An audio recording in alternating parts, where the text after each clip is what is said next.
Guys, have you ever felt like your mom betrays you when you speak English? You know exactly what you want to say, but the words just don't come out right.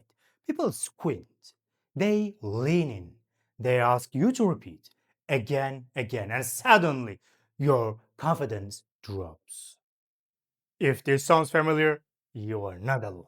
And here is the hard truth: pronunciation problems do not fix themselves. In IELTS, pronunciation makes up 25% of your speaking score, but more importantly, it affects every single word you say. Let me ask you a few uncomfortable questions. Do you avoid using certain words because you are not sure how they are pronounced? Do you cringe when you hear yourself on a recording?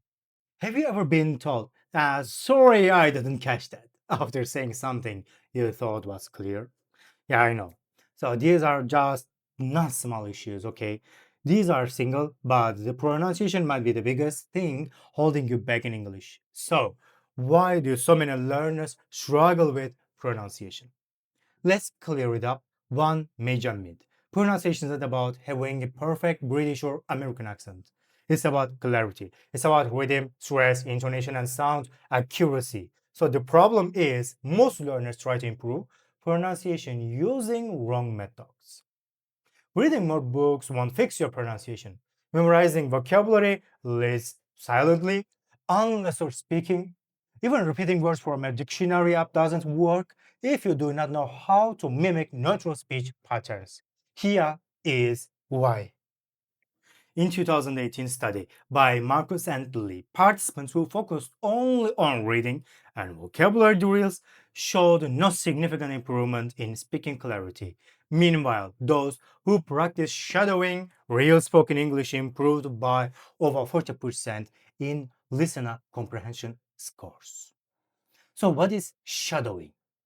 It's when you listen to a native speaker and repeat what they say in real time, matching rhythm, intonation, and stress exactly.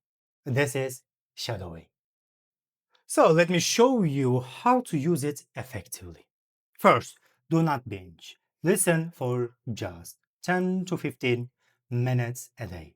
Why? Because your brain learns pronunciation best in short, focused bursts. According to neuroscientist Dr. Annabelle Jones, short daily auditory input helps form stronger phonetical memory connections than cramming hours once a week. So, second, don't just listen, mimic. Okay? Choose one phrase.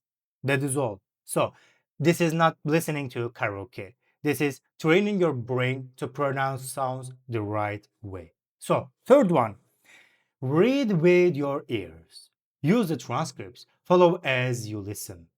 This links your auditory system with visual cues, which improves pronunciation recall. And finally, focus on episodes where the reader's stories or explains vocabulary. Why? Because those episodes, videos, expose you to natural sentence stress and connected speech patterns, two things most learners never master.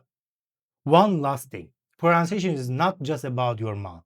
This is also about your brain, process sounds, and that is why passive listening won't get you far. You need to engage, speak, repeat, repeat. And if you've been avoiding pronunciation practice because it feels awkward or embarrassing, remember this: no one was born pronouncing things perfectly. But the people who sound fluent, they worked on it every day. So take that step. Make your pronunciation practice intentional. Start today. And if you ever listened to any podcast, leave a comment and tell me how it helped you. Because pronunciation isn't just about sounding good, it's about being understood.